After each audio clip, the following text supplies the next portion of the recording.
guys, welcome to ETland, and today we are going to do an ultimate tutorial on how to customize your AYN Thor.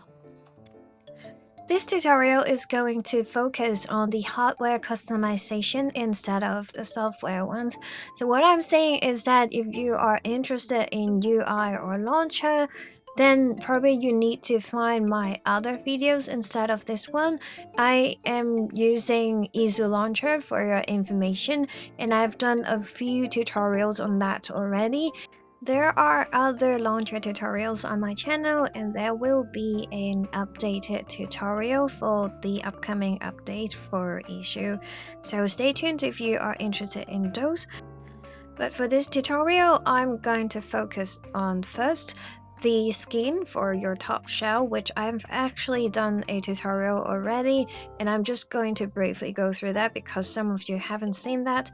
And second, I have got a tons of questions asking about where do I get all these stickers inside, so I'm going to talk about that as well.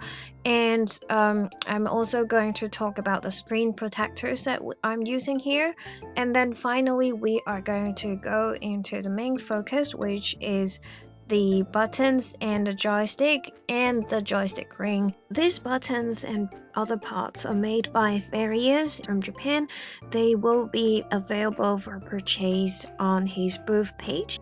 I've bought buttons from him for other retro handhelds previously for a few times, and this time he told me that he is going to make Thor some buttons and other parts, so I said I really wanted some, and he actually helped me for designing the colors of the buttons. He made a few prototypes. Eventually, I made a proposal of having a collaboration video with him because I tried and I know I'm not capable of replacing the buttons myself. So he actually replaced them for me, and he also filmed the process of the replacement so that I can make a tutorial. On top of that, he was kind enough to write me a detailed instruction for the replacement. So once again, thank you so much, and I think I'm spending too much time on the introduction, so let's dive into the video. As I mentioned in my previous tutorial, you can actually print your own skin for your AYN Thor as long as you have a photo printer and a pair of scissors. I'm using a cutter, but you can do whatever weight you want. But first and very importantly, you need to print the right size. So as you can see on the screen right now, this is the dimension that I'm talking about. But you need to do one step further, so I have already made a template for you. You can import this 16:9 image to Canva or Photoshop and make sure your image is within the blue rectangle, and then you can print it out. So I only spent 300 yen, which is like $1.5 to print it out, so it is a really cheap kind of DIY. I printed it as a sticker, but I don't think the sticker is going to hold up very well because it is not very strong. So I strongly recommend anyone who wants to try this method to buy the TPU case from AYN, because first, it is going to be a good protection for your device, and second, it is going to hold up whatever you put inside the case. But I do have one suggestion, that you probably want to put a matte top coat inside the case because you don't want any color from your sticker or your photo to transfer onto the inside of the case. And I actually sprayed it on the top of the case as well because I like a more matte kind of texture instead of the glossy one. So that's just my suggestion. You don't have to do so. And furthermore, if you are considering putting on sticker on the inside of your Thor, good news is the case is not going to interfere with them, and it is not going to interfere with your screen protector, so you can also kind of protect the inside as well. If you are interested into more details, you can go to my original tutorial, but basically this is the spray that I'm using, and there is no technique at all. You just need to spray it on the inside and on the outside, and that's it, and you just need to wait till it dried. And that's pretty much about how to DIY the skin for the top shell. Before we move on to the stickers part, I want to say that there are some people commenting on my videos saying that, oh, you're crazy, you just put sticker on your screen and that is going to harm it. No, I'm not. I'm putting on screen protectors and they are matte finish. So because I guess I probably just put it on my Thor too perfectly, you can't tell, but they are matte. If you look at your Thor, you see your Thor is very reflective in a way, especially when it is a dual screen device. When you open up the top screen to a certain angle, it could really hurt your eyes with the reflection of light. So what I'm using is that this is made in Japan. I'm using this premium matte shield, and this is the pure black version. So this is the best screen protector that I have been using for all the retro devices I have, and unfortunately some of you told me that it is not sold or shipped outside of Japan. I will still put down the link to the Japanese Amazon. If you have a Japanese Amazon account, you can try to see if you can buy it to ship to your destination. But if you're outside of Japan and it doesn't ship, I do have an alternative choice for you, but the price is like doubled. So first of all, for this particular product, this is from PDA Koubou, and it is just about 3,267 yen. It covers the top screen and the bottom screen, and if you screw it up, you can actually send the screen protectors back to them, and they will send you a new one. On the other hand, Sakura Molding also offers similar product, but they are sold separately, and the price is doubled. I will still put down the link to the product in the description box if anyone needs it. There are always people commenting saying that matte protectors are going to lose the OLED screen clarity. I personally don't find that as a problem. There are a few benefits of using matte protectors. First, it is easier for filming, which is what I do here. And second, it is easier for stickers to be applied and reapply them if you screwed up. So in the customization viewpoint, it is actually a better product, in my opinion. Third, if you are playing 3DS or DS games, Matte Protector is going to help you a lot with the touchscreen because it doesn't leave fingerprint and it is a lot smoother to use a touch pen on it rather than a shiny or glossy one. But of course, whether it is a matte protector or not, that's just your personal preference and I'm not telling you what to do. Yet, my biggest piece of advice is do not put your stickers directly on your screens because they may leave residues and you don't want that to happen. And I believe it's time to talk about what kind of stickers I'm using right here. You guys probably have no idea, but I have got like 100 of comments asking me about where did I get all these stickers for the top screen and like how to put them on the bezels. So first of all, what I'm using is those nail stickers that you put on your nails. If you're a guy, you probably have no idea maybe, but those are the stickers that you put on your nails and then put some top coats on top of it. You can easily find them on Amazon or AliExpress when you search for nail stickers. However, the Dragon Quest stickers that I'm using here is actually from a shop in Japan and it was a limited edition, so you probably couldn't find them. Anyway, even though nail stickers are small enough, some of them are too big for the bezels, so you have to really kind of test whether the position is okay and whether the size is okay. And I would say it's a lot easier to use a pair of forceps to help you to just position the sticker and put on it because your thumb or your fingers are probably just too big to hold them all. So that's how I apply these stickers onto the top screens. On the bottom screen, the strawberry stickers are from Celia, which is a 100 yen shop in Japan. I would say you don't need to necessarily find things from Japan, of course. You just need to find the right size of stickers, especially those stickers for journals. there are a lot of smaller stickers for journals, and those will actually fit on your AYN Thor. And actually, if you want, you can also use those nail stickers on the bottom screen as well. And I have also ordered a set of Dragon Quest stickers, including Angel Slime sticker.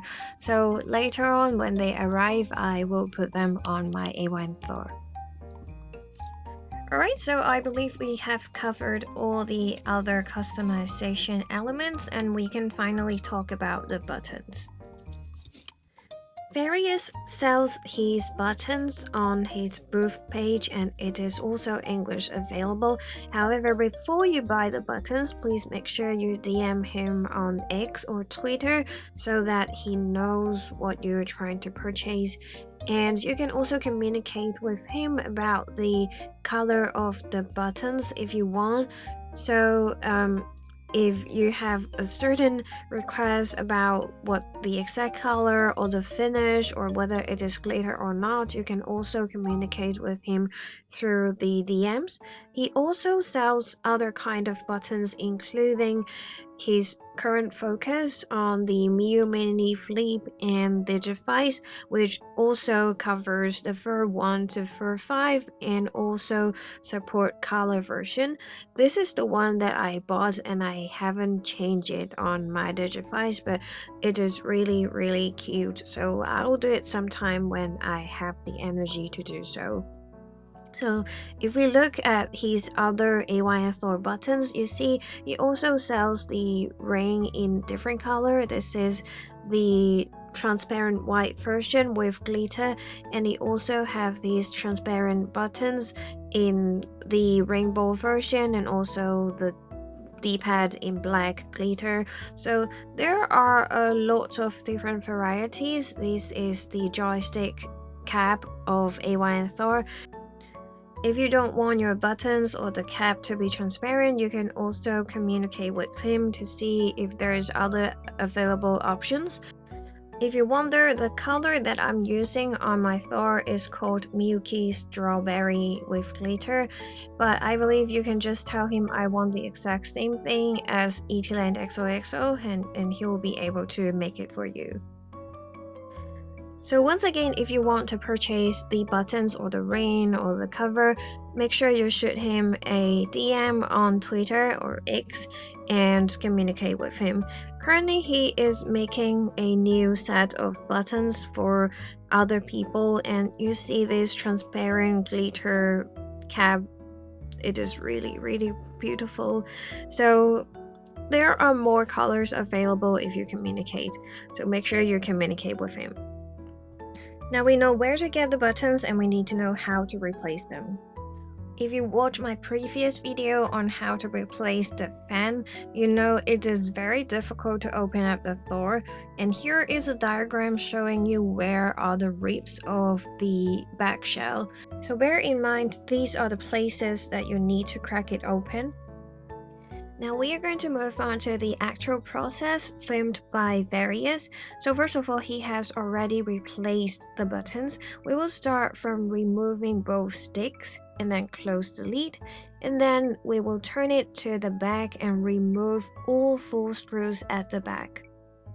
I personally recommend you to turn off the device before doing anything, and also remove the SD card and put it in a safe place. You don't want to screw up with anything on your SD card. Wearing a pair of gloves is also a good practice to prevent any kind of lint or dust. Also, I would suggest you to organize all the screws that you have removed in a place where you can place them into the sequence you have removed them, so that you won't mix it up. The next step is to open the back lid. As supposed by Various, he suggests us to put your finger in the gap beneath the R2 button to create some space, and then use a pick to open up the ribs. And for me personally, I didn't use this method, but instead I actually put the pick under the L2 button to crack it open. But either way, it is not that easy to open it up, so just be careful when you open it up and you need some force to do so. After opening the back lid, we can start replacing the buttons from either the left side or the right side. For the sake of this video, we are starting from the right side, which is opposite because we have flipped it to the back. Remove the 6 screws as shown. They are connected to the R2 button cover, so once we have removed all these 6 screws, we will be able to remove the button cover in white. Remove the R2 button cover. Then remove the flexible flat cable of the stick and remove the black cover. Please be gentle when you remove the cable, and also be careful that the lead cable of the speaker is still attached. So don't pull it all the way out, but gently flip it over like this. Next, we are removing the R1 button. Then remove the flexible flat cable of the R1 button and remove the 2 screws that fix it. Then gently remove the cable attached to the PCB and remove this module. Please be gentle with the cable. The next step will be removing the PCB, so we will have to remove 4 screws on the PCB first, and then remove the 2 screws from the stick ring part. Now we can finally remove the ring from here. If you also purchase the ring from various, you can actually install it after replacing the buttons. So the next step would be to open the latch of the flexible flat cable on the PCB, then pull out the PCB gently. And now you will see something like this. You can see the rubber pad that covers the buttons, which is where we have to take it out and remove the buttons and replace it with the new ones. Then all we have to do next is just to reverse the process that we have done already. So put back the PCB, put back the ring, put back all the screws and so on. Now we have done with the right hand side, and let's move on to the left hand side. The procedures on the left-hand side are quite similar to the ones on the right-hand side. So first of all, we are going to remove 6 screws. After that, we are going to remove the speaker. Be careful that the lead cable of the speaker is still attached. Then remove the flexible flat cable of the stick and remove the white module. Please be gentle when you remove it. Next, remove the 2 screws from the stick ring part and then remove the stick ring. Then we are removing the flexible flat cable of the L1 button and remove the 2 screws that fix it. Now remove the cable and take out the modules gently. Now we are very close to the end. Let's remove the 4 screws on the PCB. Next, open the latch of the flexible flat cable on the PCB, then pull out the PCB gently. Now, after removing the PCB, this is the last process. We can see the rubber pad and the D-pad. Now you are good to go to replace all the old buttons with your new ones, and the rest of the procedures are just the reverse of what we have done so far. Congratulations to you, and you're doing better than me because I didn't do it. By the time I'm recording this voiceover, I've been using these buttons and the joystick cap and the rings for 2 weeks and a little bit more. So far I have never experienced any kind of issue, and they are really pretty in person. Anyways, these buttons actually magically kind of solve some of the buttons issue with AYN Thor, I mean the original buttons. So my A button was kind of sticky and it produced some kind of quirky sound when I press it. I don't know if there's anyone who is watching this video having the same issue where the A button was not so easy to press sometimes. So Actually, using this set of buttons from various solve this issue for me, and I'm really grateful for the quality and the appearance of the buttons. And I guess this is pretty much all I have for today's tutorial. So it's been about 20 minutes for this video, and I believe we have covered a lot of the customization perspective that we can actually do for our Thor. So of course, if there's any new things came up, I will also do a follow-up video, and I guess that's pretty much about it. I will see you in my next video. Bye!